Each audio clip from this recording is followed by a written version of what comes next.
שמי גיא, אני מנהל את תחנות מי מיגון מערכות ומחשבים בקריית אתא.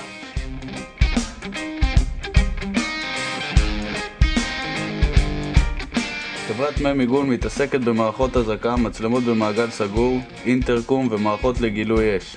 בחנות קיימת גם מעבדת מחשבים ומכירת מחשבים חדשים וציוד נלווה.